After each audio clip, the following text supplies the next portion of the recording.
After they published their report on the Twin Towers, NIST moved on to tackle the collapse of Building 7. What they faced was no easy task. Contrary to the Twin Towers, Building 7 had not been hit by an airplane. It was only partially damaged by the collapse of the North Tower, and it suffered fires that were anything but devastating. Nothing could have suggested it was going to collapse. On the other hand, it looked like the perfect controlled demolition. It featured the sudden onset of the collapse, the rapid acceleration towards the ground, the symmetrical descent of the structure, and it even appeared to have started the collapse from the bottom, as most controlled demolitions do. Professionals in the field of controlled demolitions, such as Dutchman Danny Juwenko, seem to have no doubt on what had happened. Dit is controlled demolition. Zeker weten? Zeker weten. Er is nagesprongen. Dit is in opdracht gebeurd. Dit heeft een team gedaan van experts. We weten heel goed wat ze doen, die jongens. Zie je vanaf boven gaan? Nee, je gaat vanaf onder. Die gaat vanaf onder, ja. Toch? Ja. Ze hebben gewoon kolommen weggeblazen. Er is nagesprongen. Similar comments were made by TV anchors watching the replay of the collapse. It's reminiscent of those pictures we've all seen too much on television before, when a building was deliberately destroyed by well-placed dynamite to knock it down. In spite of what seemed obvious to everyone, NIST came up with an absolute historical first. New York City, 2001. No tall building had ever collapsed primarily due to fire. But that's exactly what investigators believe happened to the 47-story World Trade Center Building 7 on September 11th. World Trade Center 7 collapsed because of fires. We really have a new kind of progressive collapse that we have discovered here, which is a fire-induced progressive collapse. According to NIST, the collapse was triggered by the failure of one specific column, number 79, located in the northeastern section of the building. So you look at the floors failing here, and eventually this column 79 is going to buckle, it fails, and then the entire vertical progression takes place. NIST blamed thermal expansion as the phenomenon that caused the collapse, which was also an absolute first in history. Our study has identified thermal expansion as a new phenomenon that can cause the collapse of a structure. For the first time, we have shown that fire can induce a progressive collapse. Coming from such a reputable organization, these kinds of statements should have sent shockwaves through the architectural world. What they're telling us is that our existing building codes, to which thousands of skyscrapers are currently designed, there's a serious problem. If NIST's findings were true, hundreds of skyscrapers from all over the world would suddenly be in danger of a collapse due to fire. This should have called for the immediate suspension of all high-rise constructions, widespread verifications in all existing skyscrapers, and a serious revision of fire codes and safety regulations for the new ones to be built. None of that has happened.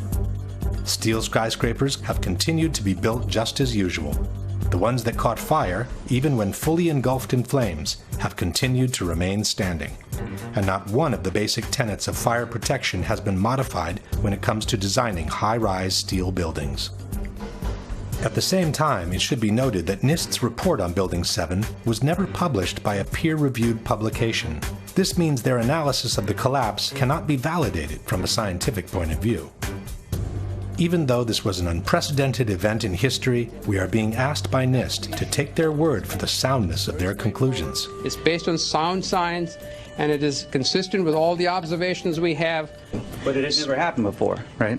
But the physics is consistent, it's sound, it's been analyzed, and we have the results. And we are very comfortable with our findings. They might have been comfortable, but the scientific community of architects and engineers was not. Science is never secret when it's done right.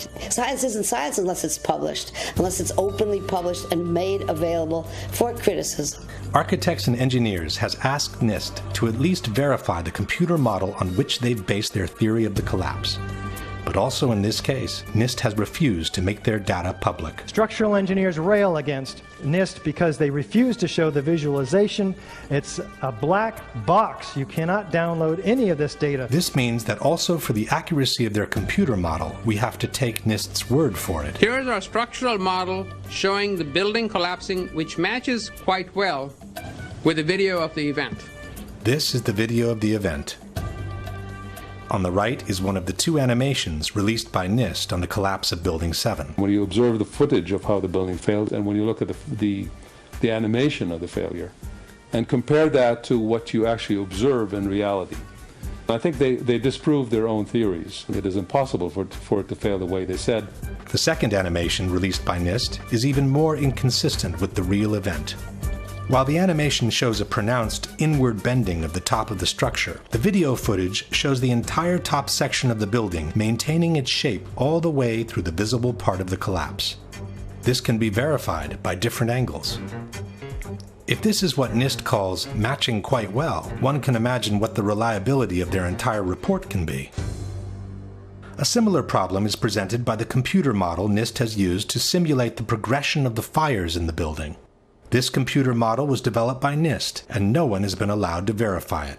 Again, we are being asked by NIST to trust them on its validity. We used a well-validated computer program developed at NIST for studying the growth and spread of fires to calculate temperatures throughout the building. On the right in this slide, for example, you see a detailed fire simulation showing the temperature of fires as they grew and spread on floor 12. The graphic shows the temperatures in floor 12 rising after 1 p.m. and peaking around 4 p.m. on the northeastern side of the building. But the same picture NIST has published in their report, which was taken between 3:49 and 3:54 p.m., shows that the fires have already died off across the entire eastern section of the 12th floor. A similar picture, taken between 3:53 and 4:02 p.m., confirms that the fires on the eastern side of the 12th floor had already died off. NIST itself has stated in the same page that there is no indication of fires burning on the east side of the 12th floor at this time. In other words, the accuracy of NIST's computer model doesn't even need to be verified, as it's disproven by the very pictures and statements NIST has published in their own report. In order to justify the first and only collapse in the history of a steel skyscraper due to fire, the debunkers have maintained that Building 7 was weaker than the average steel structure because it had been built over an existing electrical substation. Alors, une des particularités de cette tour 7, c'est qu'elle a été bâtie sur un bâtiment existant qui est une sous-station électrique qui avait été construite dans les années 60, alors que la tour 7 a été bâtie dans les années 80. On verra que ça a été une des raisons de la ruine de ce bâtiment. The building was extremely unconventional. It had this giant Con Ed substation with enormous trusses carrying extraordinarily high loads, very vulnerable to fire and other kinds of damage. But NIST itself has refuted this possibility. From the final report we read, the transfer elements such as trusses, girders, and cantilever overhangs that were used to support the office building over the Con Edison substation did not play a significant role in the collapse of World Trade Center 7. In fact, it was the opposite. After it was completed, Larry Silverstein had the building reinforced beyond its requirements in order to accommodate the needs of its main tenant, Salomon Brothers. From this 1989 New York Times article we read, Salomon Brothers intends to spend nearly 2 years and more than $200 million cutting out floors, adding elevators, reinforcing steel girders, upgrading power supplies, and making other improvements in its million square feet of space. We built in enough redundancy to allow entire portions of floors to be removed without affecting the building's structural integrity, said Larry Silverstein, president of the company. More than 375 tons of steel, requiring 12 miles of welding, will be installed to reinforce floors for Salomon's extra equipment. If there was one skyscraper in the world that should have never collapsed due to fire, it was Building 7. While NIST has been unable to come up with a valid explanation for a collapse due to fire, there are at least 3 good reasons why such a collapse could not have happened in any case. One is the widespread pre-knowledge of the event.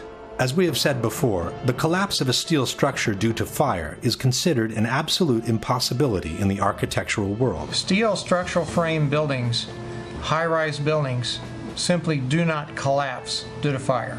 We've never had a steel-framed skyscraper collapse in the United States or internationally.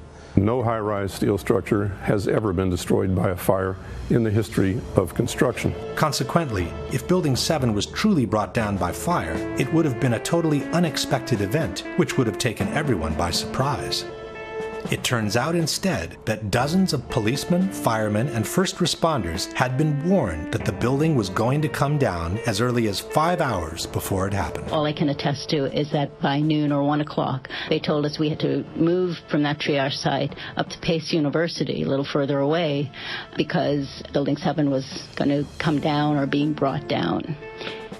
Did they actually use the word brought down, and who was it that was telling you this? The fire department, and they did use the word, we're going to have to bring it down. Firemen also had been warned of the impending collapse. Fireman Hollowak, we were just hanging out until Tower 7 came down. Fireman Sweeney, we stood and waited for World Trade Center 7 to come down. By 4 p.m., CNN had already picked up the rumor and was spreading it around the world. We are getting information now that one of the other buildings, Building 7 in the World Trade Center complex, is on fire and has either collapsed or is collapsing. At 5 o'clock, the BBC announced that the building had already collapsed, even though it was still standing in the background. Jane Stanley. Jane, what more can you tell us about the Salomon Brothers building and its collapse? As you can see behind me... At 5 o'clock, Building 7 can clearly be seen on the right of the picture. But the BBC correspondent, who was obviously unfamiliar with the landscape, didn't recognize it. This has fueled ludicrous conspiracy theories, which accuse the mainstream media of having been informed in advance of what was going to happen on September 11. In truth, this incident only confirms that the information on the impending collapse had been circulating long enough in downtown Manhattan to have already reached the BBC even before it happened. At about the same time, when CNN recorded the explosions near Building 7, they also captured the police clearing the area and announcing the collapse.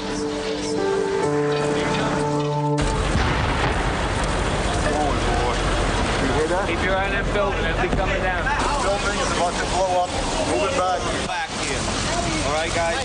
Sorry. We are looking back. There's a building about to blow up. This is the account by a paramedic who witnessed the collapse. You know, we heard this sound that sounded like a clap of thunder. Turned around, we were shocked to see that the building was, well, it looked like there was a shock wave ripping through the building, and the windows all busted out, and, you know, it was horrifying. And then, you know, about a second later, the bottom floor caves out, and the building followed after that, and we saw the building crash down all the way to the ground. There's even someone who heard a countdown moments before the building collapsed. First responder Kevin McPadden was stationed near Building 7, awaiting for orders from a Red Cross representative. You know, he kept asking the Red Cross rep, what's going on, what's going on? And all the time he had his hand over the radio while he was getting a countdown. And then he's just like, at the last 3 seconds, he takes his hand off and you hear 3, 2, 1, and he had this like heartbroken face. He's just like, just run for your life. It was about a second or two after the countdown ended that you started hearing the explosions. Now, we're talking about bombs. Because, you know, you get that like, bam! You know, there's like a little explosion and then the force. And then boom, boom, boom, boom, boom, boom, boom. That was the building coming down. Question. Given that the collapse of a steel skyscraper due to fire would have been an unprecedented event, how could so many people have known about it so many hours in advance? If the police clearing the area expected a structural failure due to fire, why would they use such an expression as, the building is about to blow up? Can you explain how an unprecedented, totally unexpected collapse due to fire could be predicted with absolute precision by an actual countdown? The second reason that makes the official explanation by NIST untenable is the symmetry of the collapse. As we have seen before, the entire top section of the building falls as a single piece, maintaining an almost perfect symmetry as it descends towards the ground. The symmetry is the smoking gun. It cannot happen that when you have asymmetric damage, you will get a perfectly symmetrical collapse. And all you need to do is look at the videos and see that. The exterior columns on the outside, as well as on the inside, at the bottom would have to be severed almost at the same time. In order for the perimeter to fall perfectly and symmetrically, which it pretty much does at Building 7, all of those columns have to be removed within a tenth of a second of each other. Question. Can you explain how the almost simultaneous removal of all the columns, which was necessary for Building 7 to collapse in the way it did, can be caused by fire alone? The last and possibly most conclusive piece of evidence against the official explanation is freefall. After the initial failure of the penthouse on the eastern side of the building, the entire structure came crashing down to the ground in a little more than 6 seconds.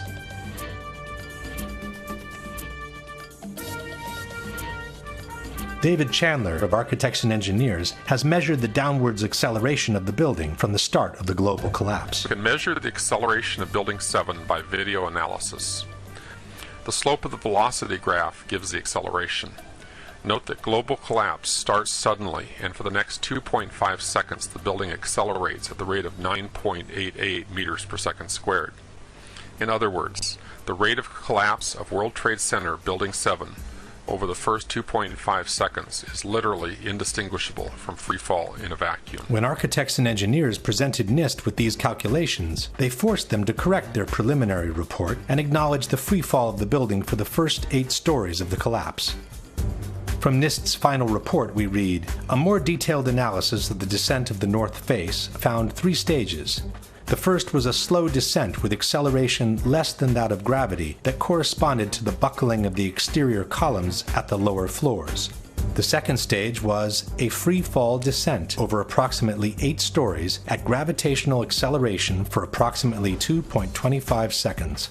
2.25 seconds is more than 1/3 of the global collapse. Once NIST had admitted the free fall for 1/3 of the collapse, the outcome of the debate was sealed. Building 7, NIST reports admits fell at the rate of gravity for the first 100 feet. Well, that's impossible unless there's nothing resisting it. NIST has always acknowledged this. Free fall time would be an object that has no structural components below it. And, as we have seen before, the almost simultaneous removal of the supporting structure can only be obtained with a controlled demolition. The building didn't disappear so the building can fall for 100 feet at free fall speed. That's impossible. That evidence alone would indicate that the official story doesn't hold water. Question. Can you explain how free fall, which requires the almost simultaneous removal of the supporting structure, can be achieved without a controlled demolition? This very question was posed to Senator John McCain by a 9/11 researcher in April 2013 during a C-SPAN broadcast. Senator McCain, the National Institute of Standards and Technology asserts that the collapse of Building 7 was caused by fire, yet they acknowledge that the first 100 feet of that collapse took place at free fall acceleration. Now, engineers will tell you that fire cannot do this, and that the only method by which it can be accomplished is the use of pre-planted explosives. Your question is what? Well, how do you explain this discrepancy of 100 feet of free fall without the use of explosives? To tell you the truth, this is an area that I am not very familiar, and if you would drop me a note and mention that we talked on C-SPAN, I'd be glad to get you a more complete answer, but It is unfortunate that Senator McCain could not answer, as he is the person who wrote the foreword to the popular mechanics book, Debunking 9/11 Myths. In the foreword, McCain stated, "Any explanation for 9/11 must start and end with the facts. The evidence must be gathered and analyzed. Then, only then, can conclusions be drawn." But now that the evidence has been gathered and conclusions can be drawn, he claims ignorance on the whole matter. This brings us to the last question, which is not only for the debunkers, but for anyone who cares about freedom, democracy, and an honest government. If you were aware of solid evidence disproving the official version and suggesting the involvement of some rogue elements of the government in the terrorist attacks, would it be more unpatriotic and anti-American to ask for a new investigation or to turn a blind eye to it and pretend such evidence doesn't exist? Given that the people's trust in institutions is of paramount importance for a nation's well-being, would that trust be better served by denying the evidence of a conspiracy or by bringing those suspected to accountability in a court of law? We leave the last word to the first responders, who have been dying by the dozens after having inhaled the poisonous air from Ground Zero in the total silence of the media. I want to tell you tonight about the people we call heroes and are still in growing numbers living in terrible physical and economic circumstances as they struggle with the carcinogenic effects of the toxic chemical soup Ground Zero became. Can this side of the room, everybody stand up? Everybody on this side, if you're all rescue workers, will be dead in 4 years. Thank you. You'd all be dead in 4 years. That's our statistics. That's what's happening. In 7 years, it doubles. And every time Popular Mechanics calls the people of this movement nuts, these propagandists, professional liars and tools who cannot even by any stretch of the imagination be considered journalists, strike another nail into the coffin of another rescue worker. I don't think we're crazy. Conspiracies are only evidence the courts won't hear. We who are still dying from 9/11, who went into the towers and into that pile, now live with those buildings in our lungs and digestive systems and our blood. For myself and far too many of us, research and the effective treatment is going to arrive far too late. I have double metastasizations in both lungs. That's just a reality. We were also killed on 9/11. Avenge us.